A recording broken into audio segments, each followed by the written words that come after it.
जय श्री राधे राधे। जय हिंद दोस्तों, आप सभी कैसे हैं? आप सभी अच्छे और बहुत ही ज़बरदस्त होंगे।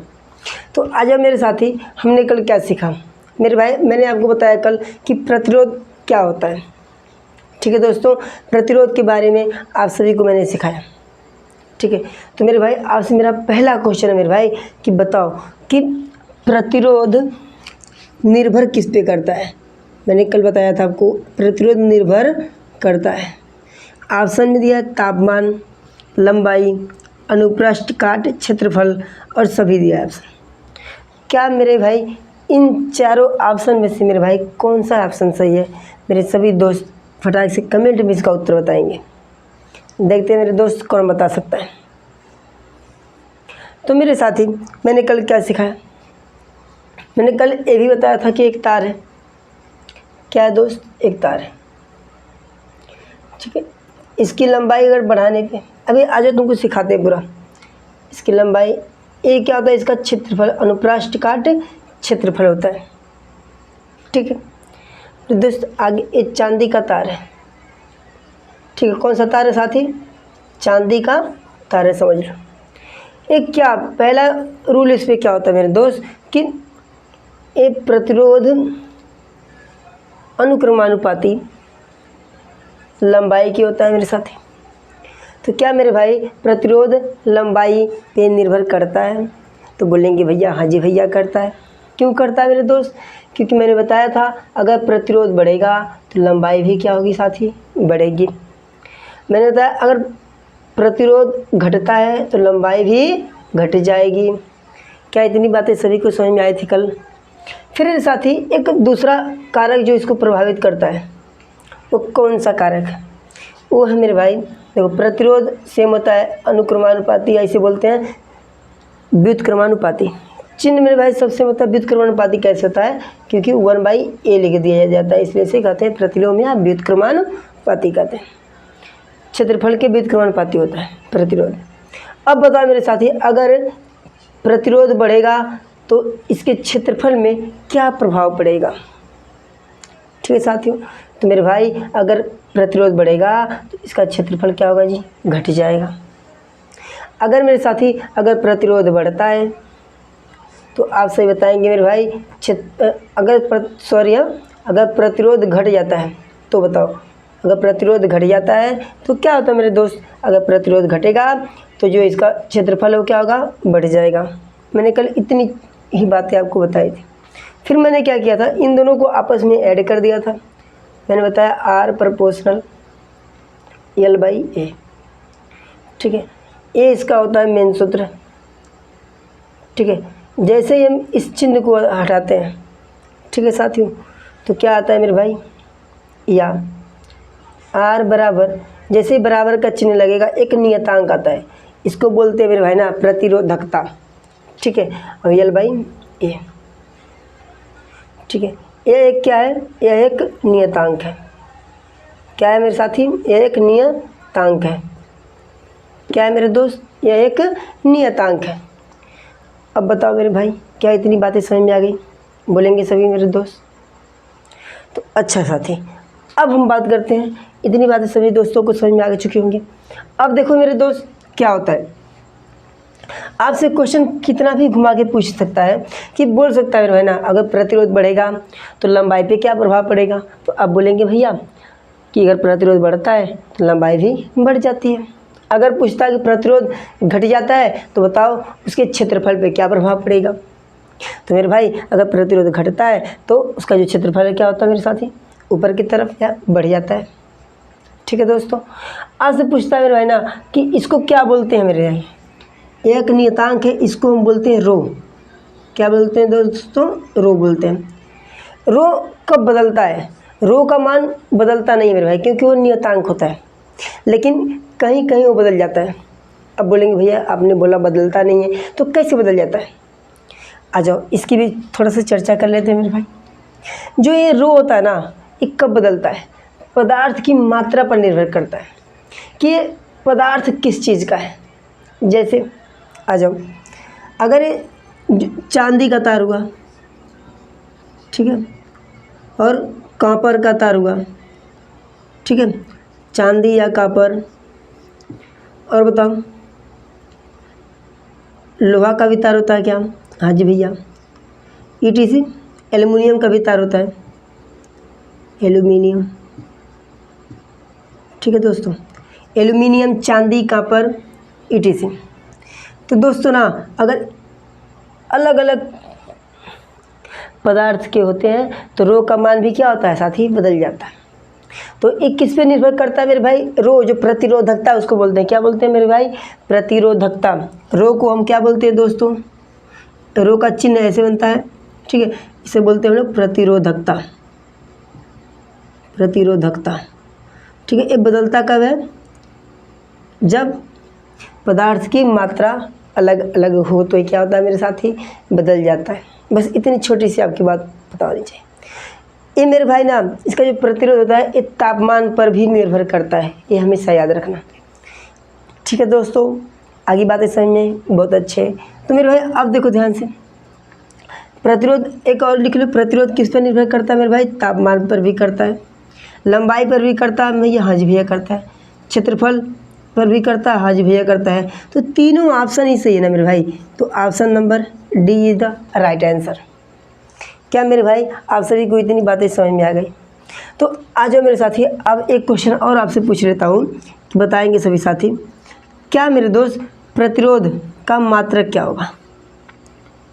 प्रतिरोध का मात्रक क्या होगा? प्रतिरोध का मात्रक आप सभी कमेंट में फटाक से इसका उत्तर देंगे। मेरे भाई बताएंगे, देखते हैं कौन बताता है। ठीक है दोस्त, देखो प्रतिरोध का मात्रक होता है मेरे भाई ओम। इसको क्या बोलते हैं साथी? ओम बोलते हैं। क्या बोलते हैं दोस्त? एक चिन्ह होता है ओम का।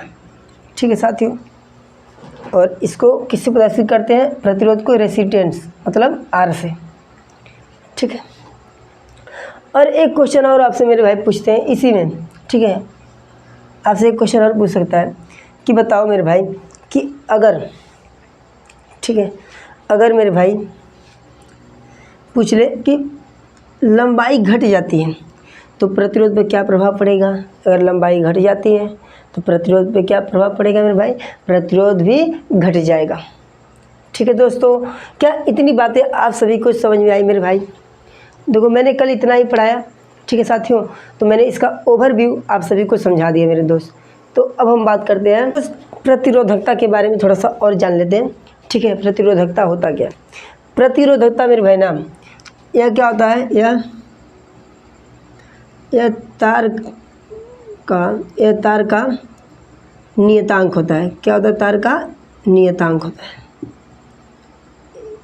यह तार का नियतांक है जो केवल, लिख दो साथी, जो केवल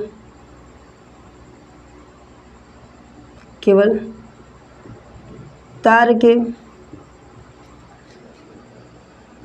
पदार्थ के प्रकार पर निर्भर करता है। तार के प्रकार पर निर्भर करता है। क्या बातें आगे समझ में मेरे दोस्त? बोलो साथियों। यह तार का नियतांक है जो केवल तार के पदार्थ के प्रकार पर निर्भर करता है। जैसे एग्जाम्पल में दे दूँ साथी, जैसे तार, क्या मैंने अभी लिखवाया था? एल्यूमिनियम। बोलो मेरे दोस्त, लिखवाया था कि नहीं लिखवाया था? हाँ जी भैया लिखवाया था, एल्यूमिनियम। चांदी का तार भी हो सकता है, लोहा, आयरन का भी तार होता है, कॉपर, ठीक है, ETC। ठीक है दोस्तों, क्या मेरे भाई इतनी बातें आप सभी को समझ में आ चुकी होंगी? हाँ जी भैया। तो आप लोग मेरे भाई ना एक इसी पे बेस सवाल को कैसे लगाते हैं आज जानते हैं। अच्छा सोचो, एक तार है, ठीक है, इसको सीधे नहीं कराऊंगा, डायरेक्ट आपको एक सूत्र याद करा देता हूँ।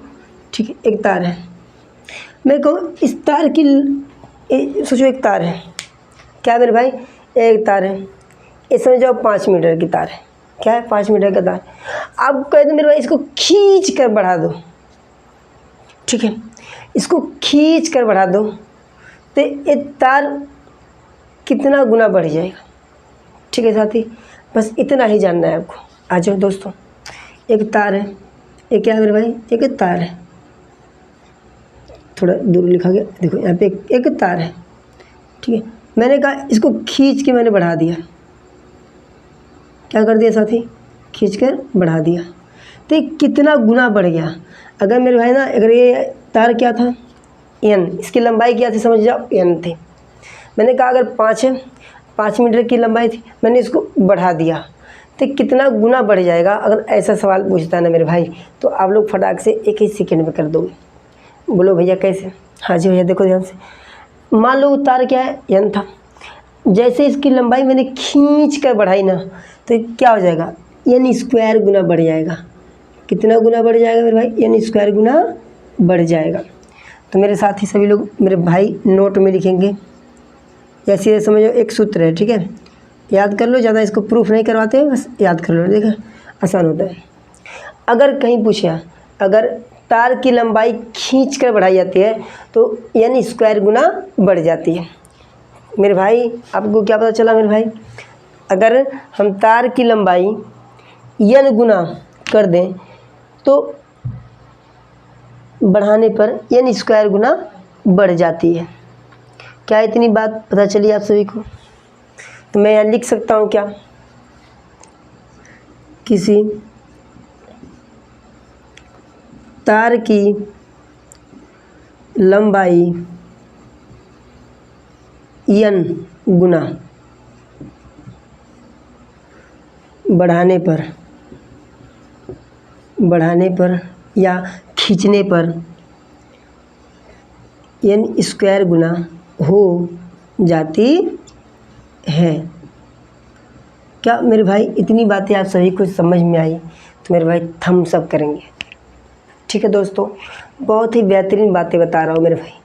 ठीक है, कह रहा हूँ मेरे भाई ना, किसी तार की लंबाई खींच के बढ़ा दी गई, किसी तार की लंबाई n गुना थी, n गुना बढ़ा दिया गया, तो समझो n स्क्वायर गुना हो जाता है। बस इतना याद करो कि किसी तार की लंबाई खींची गई तो n स्क्वायर गुना बढ़ जाती है। बस मेरे भाई देखो ध्यान से, दिए नोट, किसी तार की लंबाई n गुना बढ़ाने पे क्या होता है मेरे भाई, n स्क्वायर गुना वो बढ़ जाती है।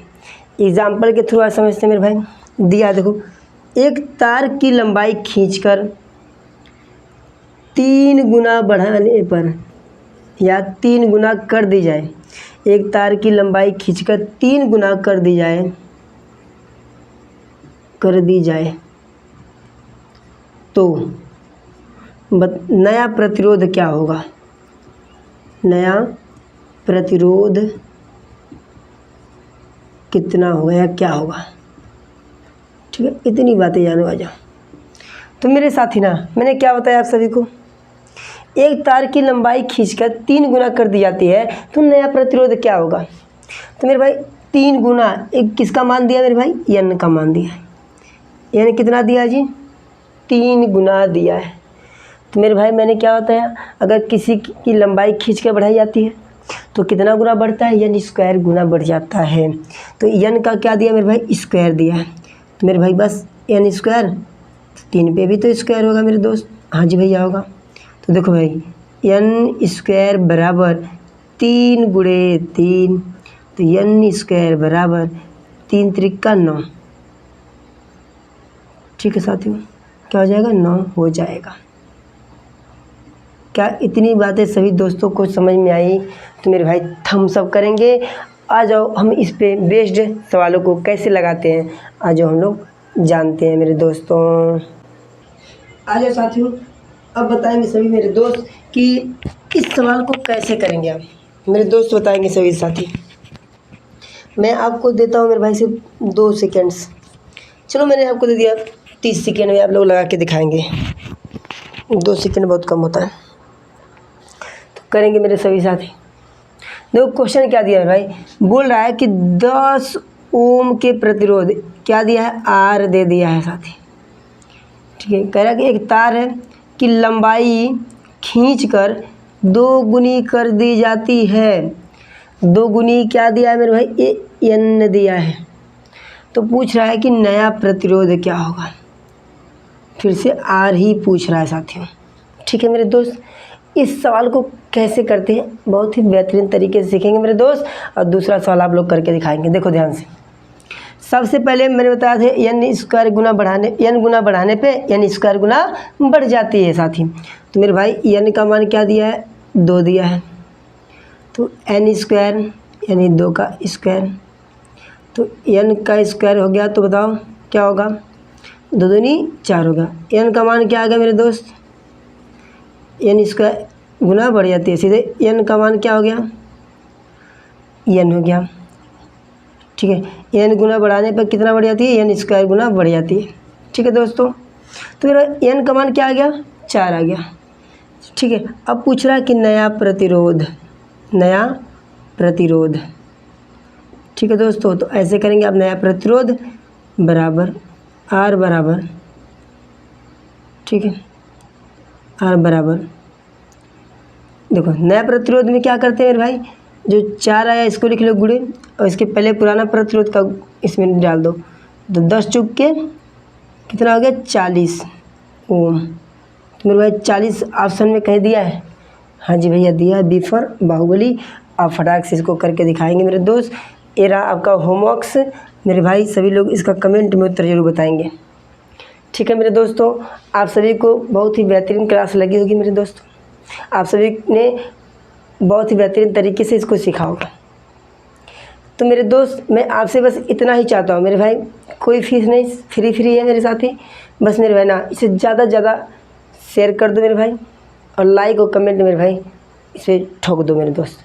तो जय हिंद दोस्तों, अगली क्लास कल होगी मेरे भाई। कल की जो क्लास होगी ना साथियों, वो NMS एग्ज़ाम की जो मैंने क्या क्या पढ़ा दिया मेरे भाई, बता दें आपको साथियों कि NMS एग्ज़ाम की एक बार फिर से मैं एक फुल वीडियो बनाऊँगा। 5 मिनट में आपको पूरा ओवरव्यू समझा दूंगा कि इसमें क्या क्या पूछता है और कितना नंबर का होता है। ठीक है दोस्तों, मैंने ऑलरेडी एक वीडियो बना के इस पर अपलोड किया मेरे दोस्त, आप लोग देख सकते हैं। हर मतलब एक लड़के को मतलब सरकार 48,000 रुपये देगी मेरे भाई, अगर एक परीक्षा क्रैक करना है मेरे भाई। ये सब आपको आता रहेगा तो आप कर ले जाओगे। ये जो बेसिक मैथ्स है उसको भी कर सकते हैं, ये बेसिक साइंस है मेरे साथी। ठीक है, तो बेसिक साइंस में ना मेरे भाई आप क्लास 8 में हो तभी पढ़ सकते हो, क्लास 9th में हो तभी पढ़ सकते हो, क्लास 10 में हो मेरे भाई तब भी पढ़ सकते हो मेरे भाई। ये तीनों का कॉम्बिनेशन है मेरे भाई। ठीक है दोस्तों, बहुत ही बेहतरीन तरीके से मैं खोज के इसको इस पर आपको बताने की कोशिश करता हूँ। तो मेरे भाई अगली क्लास में जुड़ना ना भूलिएगा मेरे दोस्त। तो मेरे साथियों जय हिंद दोस्तों, अगली क्लास कल होगी, और कल की क्लास में सीरीज चलेगा मेरे भाई। इससे 2024 में बहुत ही क्वेश्चन पूछा गया है। ठीक है साथियों, बहुत आसान होता है, इसमें 3 ही टाइप्स होते हैं, 3 ही टाइप्स में पूरा सीरीज ख़त्म हो जाएगा दोस्तों, और आप बेहतरीन तरीके से तैयारी कर सकेंगे। तो जय हिंद दोस्तों।